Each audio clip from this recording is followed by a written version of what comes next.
start over. We're the Avengers. We gotta finish this. You trust me?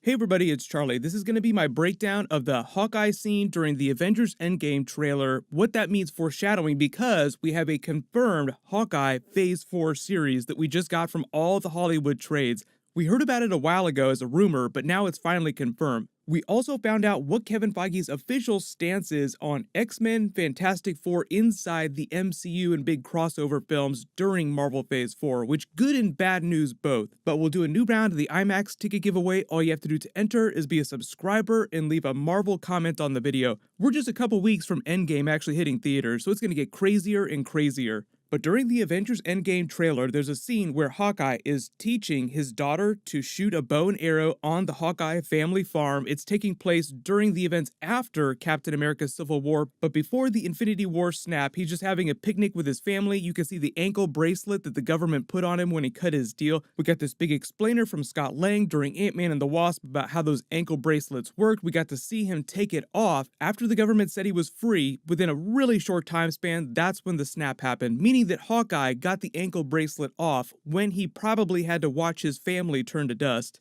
That's part of the reason why he has the giant skull Ronin tattoo on his arm during the Avengers Endgame trailer. Now, they might embellish that a little bit in post-production just to make it a little more prominent, but that's where the Ronin persona comes from. He's gone super emo and super pissed off because he lost his family and doesn't know how to deal with it. He's just going back to his roots as an assassin. Remember, Hawkeye, Black Widow during the events of the original Avengers movie is just like Budapest. They keep talking about Budapest and all these crazy times that they had together when they were way more vicious.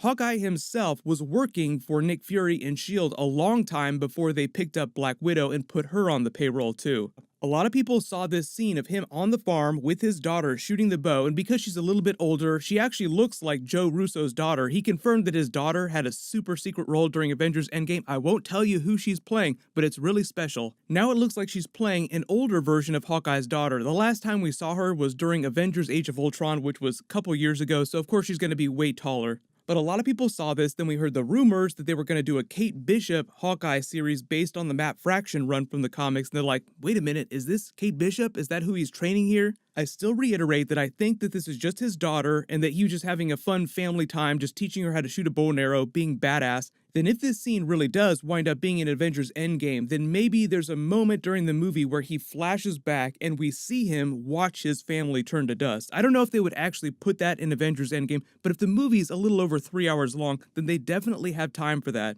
Jeremy Renner's awesome as Hawkeye, but no hate on the character. Hawkeye was on my death predictions list going into Avengers Endgame after Infinity War, like, oh, he'll probably have some big moment, but I never thought that he was going to get his own solo movie, and Jeremy Renner is already doing a lot of other projects. He doesn't have problems finding work in big movies. They kept hyping up that there was going to be a big death from one of the main Avengers during Avengers Endgame, so Hawkeye was just on the list of possibilities. But now this seems to confirm that he's going to be safe. And I think obviously Captain America has shot way up to the top of our predictions list. But because we haven't seen Kate Bishop anywhere in his past, he's never made reference to her, it just sounds like he's going to be training her after the events of Avengers Endgame. So just like Spider-Man Far From Home guarantees that Spider-Man comes back during Avengers Endgame at some point, Nick Fury comes back at some point, you can also say the same for Hawkeye. Thanos is going to probably rake him over the coals, he'll go through hell and back, but he'll be okay.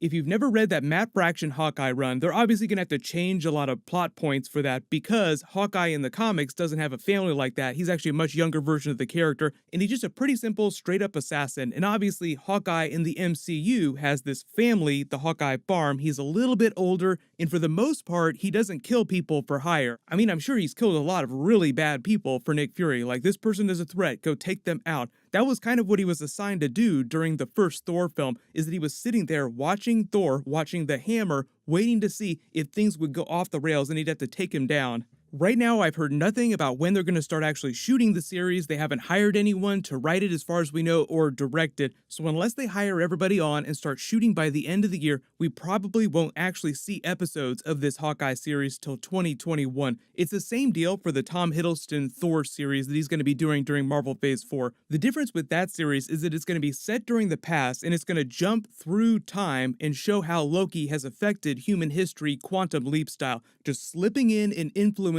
big world events throughout history. Oh, this is much better. Whoa. Costume's a bit much. So tight. With the confidence, I can feel the righteousness surging. Hey, want to have a rousing discussion about truth, honor, patriotism? God bless them. The other really big news that you may have heard is that Kevin Feige talked about what's going on with the X-Men and Fantastic Four during Marvel Phase 4, and it's both good and bad news. So this is his quote. It says, "It'll be a while. It's all just beginning in the 5-year plan that we've been working on for Marvel Phase 4. We were working on before any of that was set, before the Fox-Disney deal closed. So really, it's much more for us, less about specifics of when and where the X-Men will appear right now, and more just the comfort factor of how nice it is that they're home. They're all back, but it will be a very long time." Then he goes on to talk about what Marvel Phase 4's slate of movies is going to be like. He says, "The slate that we're building over the next 5 years, which is basically his entire Phase 4 plan, is not apples to apples compared to Phase 1, Phase 2, and Phase 3. It's two very distinct things, and I hope it'll feel very distinct, but there is a similar mentality going into it, which is how can we continue to tell stories with some of the characters that audiences already know and love in a unique way, in a different way, in a surprising way, of which we have a lot of plans and ideas and work already going into it. Then, how can we introduce new characters that even hardcore fans, comic fans, have barely known or barely heard of? That's really exciting too." So he's referring to bringing back big core Avengers characters for future movies, like the Black Widow movie, more Spider-Man movies, and then obviously introducing the really weird characters like the Eternals that you've never seen before. Right now, current Marvel Phase 4 schedule is Spider-Man Far From Home happening this July. That is the very first official Marvel Phase 4 film. Then the Eternals, the Black Widow film, Doctor Strange 2, the Shang-Chi movie, which is supposed to be shooting later this year in Australia, Guardians of the Galaxy Volume 3, and Black Panther 2. So most of those films are actually characters that you already know about that'll be coming back during Avengers Endgame. It sounds like what happened is before he knew that he was going to get all the X-Men, Fantastic Four, Deadpool characters back, is that Kevin Feige was looking for a way to reinvigorate what people think about Marvel movies and the way they structure things without necessarily throwing away all the things that they did really well or getting rid of all the characters that people love who were still alive and had a lot of potential as film franchises. Like Black Panther, no brainer that they're going to do a trilogy of those. Doctor Strange, obviously really huge character, and they can go into this big new magical realm that they've barely explored in the Marvel Universe. Spider-Man, one of the most popular comic book characters in history. Of course, there are going to be a ton more Spider-Man appearances in movies and a ton more Spider-Man solo films. I feel like this is the last gathering of the Avengers on the show. The future's very uncertain. It is. Oh, good. I'm glad to hear that. Yeah. The big difference is they're transitioning away from Iron Man being the center of the universe, one, because they've used that character so much that they don't want people to get tired of him, and two, Robert Downey Jr. is so highly paid that it actually becomes difficult from a production standpoint to justify the expense if you don't absolutely have to have him. So what probably happens is towards the end of this 5-year period that Kevin Feige is talking about, that's when you start to see new MCU X-Men films. But there's going to be a Deadpool movie in the next couple of years, so it's not like none of these new Fox characters will be doing anything for the next 5 years. I think people were a little confused about that. Like, wait a minute, does that mean no X-Men at all during Phase 4? It just sounds like he didn't have a big plan to cross them over, and he's not going to try and shoehorn them in the next couple of years. So the only big X-Men crossover stuff that I'm expecting in the next 4 to 5 years is that in the next couple years, they announce a new X-Men film that they're making, and then they slowly start to cross those characters over. Production cycle, when they announce films, typically it takes another 2 years for them to actually hit screens, so that's where you get to your 5-year period that he's talking about in Marvel Phase 4. So if you're waiting for like big Secret Wars level crossover, that sounds like it's going to be Marvel Phase 5, whatever that winds up being. But here's the thing, we've been talking about people like Kate Bishop. There's a lot of other room in this Phase 4 schedule that they have not announced yet. They've been talking about doing a Young Avengers movie. So when you think about different types of things that they've never done before in the MCU, think stuff like that. We've never seen any of the Young Avengers characters, and it sounds like they're slowly introducing some of them in these other big films in the next couple of years. The Avengers spin-off Disney Plus series like the Hawkeye series, the Loki, Thor series, those are all canon to the MCU, and the events of those movies will influence what happens in the movies because Kevin Feige is making all those TV series. Any projects that Kevin Feige personally works on, originates, and manages are the ones that really influence things back and forth. So obviously the movies drive everything else, but Phase 4 is probably the first time you'll see TV series actually influencing what's going on in the movies, like the Winter Soldier Falcon TV series that's going to take place after the events of Avengers Endgame when they're brought back. And as far as finding out what happened in Budapest, I think that they're going to deal with that during the Black Widow movie, where we'll get a hint of that, but I don't think that that's going to absolutely take place entirely in Budapest.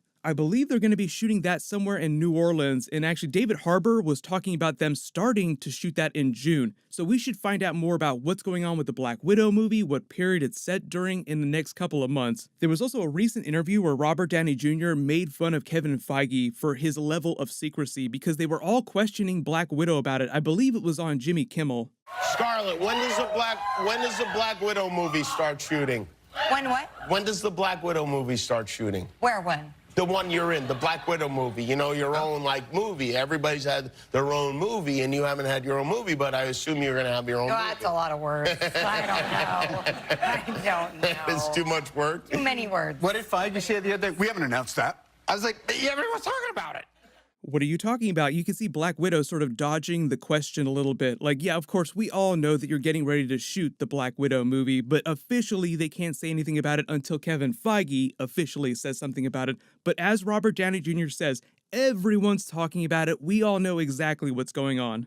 There'll be more Avengers Endgame stuff happening this week. There was a whole bunch of news the last couple of days, and Game of Thrones Episode 1 is airing on Sunday night. So get ready because I'll be doing videos for all that stuff. It's going to be crazy.